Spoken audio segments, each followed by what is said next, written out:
नमस्कार दोस्तों, मैं हूं निखिल और आप देख रहे हैं बस स्वीट। तो दोस्तों, कल के वीडियो में हमने डेटा को सिंक करना सीखा with the help of batch script. इसके लिए हमने एक फोल्डर डेस्कटॉप पे बनाया डेमो के लिए, और एक फाइल भी उसमें बनाई थी, टेक्स्ट फाइल, जिसमें हमने टेक्स्ट आपको लिख के बताया था, और एक डेस्टिनेशन फोल्डर बनाया था जहां पर हम इस डेटा को सिंक कर सकते हैं। किसी भी तरीके की फाइल हो हम इसको सिंक कर सकते हैं।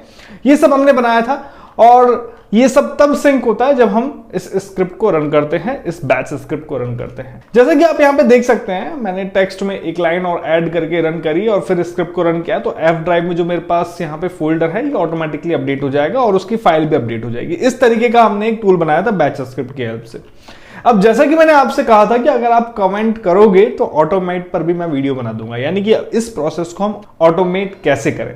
ठीक है, बार बार हमने स्क्रिप्ट को मैनुअली रन ना करना पड़े, अपने आप ही कुछ टाइम बाद ऑटोमेटिकली रन हो और ऑटोमेटिकली डेटा हमारा सिंक हो जाए, यानी कि डेस्कटॉप पर या फिर किसी भी फोल्डर में हम काम कर रहे हैं तो ऑटोमेटिकली सिंक हो जाए। ज्यादातर व्यूअर्स के कमेंट मेरे पास आए, आप कमेंट बॉक्स में चेक कर सकते हैं, और इसलिए मैं ऑटोमेट पर वीडियो बना रहा हूं। इसलिए आप कमेंट कर दिया कीजिए अगर आपकी कोई डिमांड होती है तो, अगर जेन्युइन डिमांड होती है तो मैं उस पर वीडियो बना देता हूं। ओके, और खासतौर से उन लोगों के लिए जो ये वीडियो फर्स्ट टाइम देख रहे हैं, तो उनके लिए डिस्क्रिप्शन में मैं वीडियो का लिंक दे दूंगा कि आप बैच स्क्रिप्ट कैसे क्रिएट करेंगे इस प्रोसेस को कंप्लीट करने के लिए, यानी कि बैच स्क्रिप्ट की हेल्प से आप डेटा को सिंक कैसे कर सकते हैं मैनुअली। उसके लिए पार्ट फर्स्ट आप डिस्क्रिप्शन से वीडियो देखिएगा। चलिए अब शुरू करते हैं, ऑटोमेट की बात करते हैं। ऑटोमेट करने के लिए मैं यहां पे डायरेक्ट भी कर सकता हूं, डायरेक्ट इस बैच स्क्रिप्ट को भी मैं ऑटोमेट कर सकता हूं, लेकिन मैं इस टास्क को थोड़ा एफिशिएंट बनाना चाहता हूं, थोड़ा और इंप्रूव करना चाहता हूं। अभी क्या है, डायरेक्ट मैं बैच स्क्रिप्ट को रन करूंगा, ऑटोमेट कर दूंगा, तो क्या होगा, जब भी सिंक होगा ना, तो बैच स्क्रिप्ट जैसे ही रन होगी, तो जब जब बैच स्क्रिप्ट रन होगी तब तब आपको स्क्रीन पर एक फ्लैश नजर आएगा, कमांड प्रॉम्प्ट विंडो का फ्लैश नजर आएगा, जो सही नहीं है। ठीक है, काम के बीच आपको डिस्टर्ब करेगा। तो इसलिए हम क्या करेंगे, इस बैच स्क्रिप्ट को बैकग्राउंड में रन करवाएंगे, जिससे कि आपको पता ही नहीं चलेगा कि कब बैच स्क्रिप्ट रन हो गई और कब आपका डेटा सिंक हो गया। ये टास्क हम करेंगे, और इस टास्क को करने के लिए हमें एक स्क्रिप्ट का और यूज लेना पड़ेगा। उसका नाम है विजुअल बेसिक स्क्रिप्ट, यानी कि एक VBS फाइल हम बनाएंगे जिससे इस बैच स्क्रिप्ट को रन कराएंगे, वो भी बैकग्राउंड में। ओके, और ये स्क्रिप्ट भी हम नोटपैड की हेल्प से लिखेंगे। कोई थर्ड पार्टी टूल हमें नहीं लेना, विंडोज की एप्लीकेशन का यूज ले रहे हैं। ठीक है, बैच स्क्रिप्ट को आप बिल्कुल भी अंडर एस्टिमेट नहीं कर सकते, इससे बहुत बड़ी बड़ी एप्लीकेशन क्रिएट की जा सकती है, बहुत बड़े बड़े ऑटोमेट प्रोसेस में इनका यूज होता है। तो चलिए फिर नोटपैड ओपन कर लेते हैं, और शुरू करने से पहले एक और खास बात मैं आपको बता दूं। भाई, जब हम ऑटोमेट बना ही रहे हैं अपने पूरे सिस्टम को, अपने इस प्रोसेस को, और हम दिखाना भी नहीं चाहते कि कौन सी स्क्रिप्ट रन कर रहे हैं, तो हम क्या करते हैं, जो बैच स्क्रिप्ट हमने बनाई थी कल के वीडियो में, इसको हम यहां से मूव कर देते हैं किसी ऐसी जगह पे जहां पे सेफली रहे और किसी को भी दिखाई ना दे। भाई, डेस्कटॉप पे क्या जरूरत है, अब हम इसको बैकग्राउंड में रन करेंगे, डेस्कटॉप पे बिल्कुल भी जरूरत नहीं है। ठीक है, सपोज मैं क्या करता हूं, यहां से इसको उठाता हूं, कट करता हूं और अपनी एफ ड्राइव में डाल लेता हूं। आप कहीं पर भी डाल सकते हैं इसको, ठीक है, कोई दिक्कत नहीं है। जस्ट आपका बैच स्क्रिप्ट में पाथ सही होना चाहिए, जैसे कि मैंने आपको लास्ट वीडियो में बताया था। अब आते हैं वापस अपने नोटपैड पर, और यहां पे हमें एक स्क्रिप्ट लिखनी है। स्क्रिप्ट रहेगी आपकी कैपिटल S से स्टार्ट करेंगे, set space WSH shell equal to का sign, then create object, bracket start करेंगे, देन डबल स्ट्रिंग में आपको लिखना है WScript.shell, और डबल स्ट्रिंग क्लोज करके ब्रैकेट क्लोज कर देंगे। सेम जैसे मैं लिख रहा हूं वैसे आप लिखेंगे। ये जो स्क्रिप्ट है ये केस सेंसिटिव है, तो जैसे मैं यहां पे लिख रहा हूं, कैपिटल लेटर है तो कैपिटल आएगा, डॉट है तो डॉट आएगा, स्पेस है तो स्पेस आएगा, डबल स्ट्रिंग है तो डबल स्ट्रिंग आएगा। ओके, इसके बाद नेक्स्ट लाइन में आएंगे, और यहां पे हम एक वेरिएबल डिफाइन कर देते हैं जिसमें हम अपनी बैच स्क्रिप्ट का पाथ लिखेंगे। तो वेरिएबल में यहां पे लिख देता हूं बैच फाइल पाथ। ठीक है, इसके बाद इक्वल टू का साइन लगाएंगे, और अभी मैं यहां पे डबल स्ट्रिंग में सिर्फ लिख रहा हूं बैच फाइल पाथ। यहां पे पाथ में बाद में लगाऊंगा, जिससे कि आपको आइडिया रहे कि आपको पाथ कहां पे लगाना है, क्योंकि आपका पाथ मेरे पाथ से अलग होगा। नेक्स्ट लाइन में आएंगे और यहां पे लिखेंगे WSH shell.run। ठीक है, उसके बाद एक स्पेस देंगे, देन डबल स्ट्रिंग लगा के CMD, देन स्पेस देके /C, उसके बाद एक स्पेस देंगे और 3 बार डबल स्ट्रिंग लगाएंगे, और उसके बाद स्पेस देके %% का sign, then space batch file path. Batch file path क्या है यहाँ पे, जो हमने इससे पहली वाली लाइन में वेरिएबल बनाया था वो है, क्योंकि उसमें जो हम पाथ स्टोर करेंगे वो यहाँ पे ऑटोमेटिकली ले लेगा, कोई मिस्टेक नहीं होगी। उसके बाद एक स्पेस लगाएंगे, देन यहां पे इस बार 4 बार डबल स्ट्रिंग का यूज लेना है, क्योंकि 3 इससे पहले की और 1 उससे भी पहले का, चारों क्लोज होने चाहिए। देन कॉमा, देन स्पेस देके 0 का मतलब है कि कोई यहां पर पैरामीटर रन नहीं हो रहा, इसलिए बैकग्राउंड में यहां पे रन होगा आपका batch script. Then comma, space देके फॉल्स। अगली लाइन में आएंगे, then set space WSH shell equal to का साइन देन नथिंग। ओके, ये लिखना है आपको। स्क्रिप्ट घबराने की बात नहीं है, इसमें मिस्टेक हो जाती है, इसलिए आपका एरर भी आ सकता है। मिस्टेक ना हो इसलिए डिस्क्रिप्शन में आपको लिंक मिल जाएगा, वहां पर जाके आप इस स्क्रिप्ट को एज इट इज कॉपी कर सकते हैं और अपना पाथ लगा सकते हैं जगह पर। ओके, तो ये आपकी होगी स्क्रिप्ट। अब ये जो लाइन है बैच फाइल पाथ, यहां पर आपको आपकी बैच फाइल का पाथ लिखना है।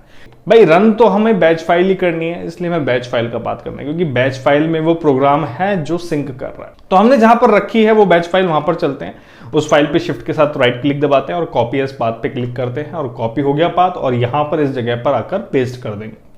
अब इस फाइल को आप सेव कर देंगे किसी भी नाम से। मैं करता हूं autodatasync.vbs एक्सटेंशन के नाम से। यहां पे ध्यान रखिएगा .vbs एक्सटेंशन आएगा, इससे पहले वाली फाइल में .bat एक्सटेंशन था जो पिछले वीडियो मैंने आपको बताया था।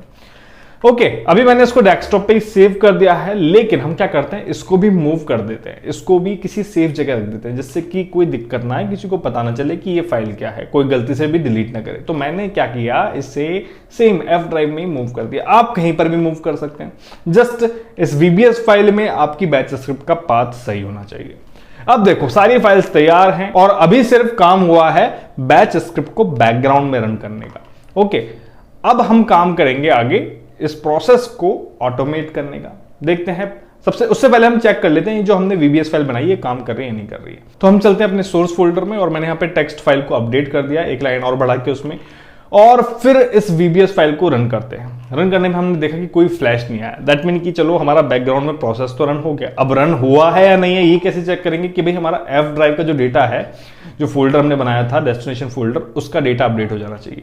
तो जब मैंने ड्राइव में जाके फोल्डर को ओपन किया और टेस्ट फाइल को ओपन किया तो देखा कि यहाँ पर भी वो लाइन अपडेट हो गई है, तो यानी कि डेटा अपडेट हो गया है। VBS फाइल हमारी प्रॉपर तरीके से काम करी है, दोनों जगह डेटा सिंक हो गया, यानी कि सोर्स से जब हमने अपडेट किया तो डेस्टिनेशन भी सिंक हो गया VBS रन होते ही। अब टाइम है पूरे सिस्टम को, पूरे टास्क को ऑटोमेट करने का। कैसे करना चलो देखते हैं, इंटरेस्टिंग चीज है। ऐसे ही आप धीरे धीरे बड़ी एप्लीकेशन बनाते हैं, ध्यान दीजिएगा। अभी मैं आपको बैच स्क्रिप्ट का पूरा ट्यूटोरियल बनाऊंगा तो आपकी काफी सारी चीजें क्लियर हो जाएगी। छोटी छोटी ऐप आप बनाएंगे, फिर आप सपोज आप पाइथन स्क्रिप्ट सीख रहे हैं, पाइथन में बैच स्क्रिप्ट इंटीग्रेट कर दिया आपने, एक बड़ा प्रोजेक्ट बन गया। ऐसे ही धीरे धीरे बड़े प्रोजेक्ट बनेंगे। अब बात आती है ऑटोमेट करने की। ऑटोमेट करने के लिए आप कोई सा भी ऑपरेटिंग सिस्टम वर्जन यूज कर रहे हो, 7, 8, XP, Vista और 10 या फिर 11, आपको जस्ट सर्च में टाइप करना है टास्क स्केड्यूलर। ठीक है, ये एक फीचर है विंडोज का जो बाय डिफॉल्ट आपको विंडोज में मिलता है और ये सभी विंडोज वर्जन में है। तो आप जैसे ही सर्च करेंगे, आप टास्क स्केड्यूलर ओपन करेंगे, इसका इंटरफेस कुछ इस तरीके का होगा। राइट हैंड साइड में आपको एक ऑप्शन मिलेगा क्रिएट टास्क का। इस क्रिएट टास्क पे आप क्लिक करेंगे, एक विंडो ओपन होगी। यहाँ पे सबसे ऊपर आप अपने टास्क का नाम देंगे, जो भी आप नाम देना चाहें अपने मनपसंद, जिसको आप बाद में आइडेंटिफाई कर पाए। नीचे आपको एक कॉन्फ़िगर ऑप्शन मिलेगा जिसमें आप जो भी ऑपरेटिंग सिस्टम रन कर रहे हैं वो सिलेक्ट कर लेंगे, या फिर अगर आप विंडोज 11 यूज कर रहे हैं, रन कर रहे हैं जैसे मैं कर रहा हूं, तो यहाँ पे हाईएस्ट मुझे 10 ही नजर आ रहा है, तो मैं यहाँ पे 10 सेलेक्ट कर देता हूँ। ठीक है, इतना हो गया। बिना ओके किए अभी आप आगे बढ़ेंगे क्योंकि ऊपर काफी सारे टैब आ रहे हैं। तो नेक्स्ट टैब में आप चलेंगे, ट्रिगर टैब में जाएंगे, यहां हमें न्यू ट्रिगर बनाना है। तो डे, यहां पर सबसे पहले आप ये डेली सिलेक्ट करेंगे। नीचे आपके पास एक ऑप्शन आएगा रिपीट टास्क का। ठीक है, रिपीट टास्क एवरी में आप जितने टाइम में रिपीट करना चाहते हैं इस टास्क को, यानी कि आप जितने टाइम में सिंक करना चाहते हैं वो यहाँ पे आप मेंशन करेंगे। मैं यहाँ पे 1 मिनट करता हूं, यानी कि हर 1 मिनट बाद मेरा जो डेटा है वो सिंक हो जाएगा, जो सोर्स फोल्डर है वो डेस्टिनेशन के साथ सिंक हो जाएगा और मुझे पता भी नहीं चलेगा। ओके, मिनिमम टाइम यहाँ पे 1 मिनट ही है और आप चाहे तो 1 मिनट से ज्यादा का भी डाल सकते हैं, 5 मिनट 10 मिनट में भी आप सिंक कर सकते हैं, आपकी चॉइस है। जो आप यहाँ पे कर देंगे उतनी ही देर में ऑटोमेटिकली सिंक होगा। देन यहाँ पे आप ओके दबाएंगे। नेक्स्ट टैब है आपका एक्शन टैब। एक्शन टैब में आपको जाना है प्रोग्राम स्टार्ट करने के लिए, तो आप यहाँ पे न्यू पे क्लिक करेंगे। देन एक्शन में यहाँ पे स्टार्ट अ प्रोग्राम होना चाहिए। देन नीचे ब्राउज में जाके आप अपनी VBS फाइल को सिलेक्ट करेंगे, जहां पर भी आपने उसको मूव किया था उसको आप सिलेक्ट कर लेंगे। VBS फाइल को हमें इसलिए सिलेक्ट करना है क्योंकि VBS रन होगा तो बैच स्क्रिप्ट रन होगा, बैच स्क्रिप्ट रन होगा तो हमारा सिंकिंग सिस्टम रन होगा। देन इसके बाद कंडीशन टैब में और सेटिंग टैब में जो मैं यहाँ पे अनचेक कर रहा हूं, वैसे ही आप करके इस प्रोसेस को आप ओके बटन पे क्लिक करके फाइनल ओके बटन प्रेस कर देंगे। आपने टास्क क्रिएट कर लिया है और वो रन भी हो गया है, जो अब हर 1 मिनट बाद रन होगा मेरे टास्क के अकॉर्डिंग। अगर आप 5 मिनट करेंगे तो आपके हिसाब से हर 5 मिनट बाद रन होगा। टेस्ट करने के लिए मैं क्या करता हूं, मैंने डेस्कटॉप पे 2 फाइल रख रखी है, अलग अलग एक्सटेंशन की है, एक पीपीटी फाइल है और एक मूवी फाइल है, MP4 फाइल है, और इनको मैं अपने सोर्स फोल्डर में मूव कर देता हूं और वेट करता हूं अगले 1 मिनट का। 1 मिनट बाद मैं देखता हूं कि डेस्टिनेशन फोल्डर में ऑटोमेटिकली ये फाइल सिंक होके पहुंच गई, क्योंकि 1 मिनट बाद मेरी स्क्रिप्ट रन हो गई, और रन हो गई वो मुझे पता भी नहीं चला क्योंकि कोई फ्लैश वगैरह नहीं आया, और यही मैं चाहता था। तो ऑटोमेटिकली मेरा डेटा हर मिनट यहां पे सिंक हो रहा है और जा रहा है कहां, डेस्टिनेशन फोल्डर में। यहां पे आप स्क्रीन पर देख सकते हैं, है ना कमाल की चीज।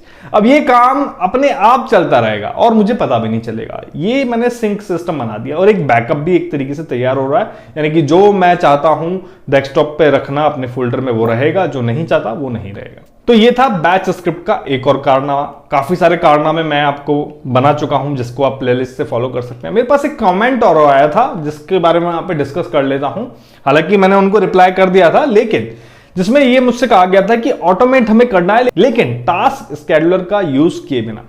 तो बिल्कुल ये पॉसिबल है और हम ऐसा कर सकते हैं सिर्फ स्क्रिप्ट की हेल्प से, और वो मैं आपके लिए डेफिनेटली वीडियो बनाऊंगा, और वो इस वीडियो के नेक्स्ट पार्ट में बनाऊंगा, लेकिन वो मैं आपके लिए बनाऊंगा सिर्फ मेंबर्स के लिए। ओके, जिसमें हम बिना टास्क स्केड्यूलर के सिर्फ स्क्रिप्ट की हेल्प से इस प्रोसेस को ऑटोमेट करेंगे, और वहां पर भी हम किसी थर्ड पार्टी एप्लीकेशन का यूज नहीं लेंगे, सिर्फ स्क्रिप्ट की हेल्प से हम उसको ऑटोमेट कर देंगे। तो इसको सीखने के लिए आप ज्वाइन जरूर कीजिएगा हमारे चैनल को, नीचे आपको ज्वाइन बटन मिलेगा, ज्वाइन कर लीजिएगा। 29 रुपीज में आप मंथली चार्ज के हिसाब से ज्वाइन कर सकते हैं।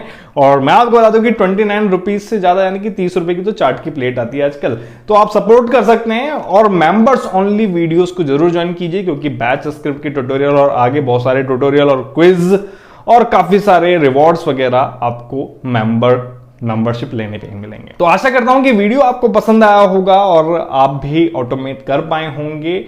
ऐसे ही सीखते रहिए और सिखाते रहिए और अपना प्यार बनाते रहिए। मैं मिलता हूं आपसे नेक्स्ट वीडियो में नई जानकारी के साथ, तब तक के लिए धन्यवाद। जय।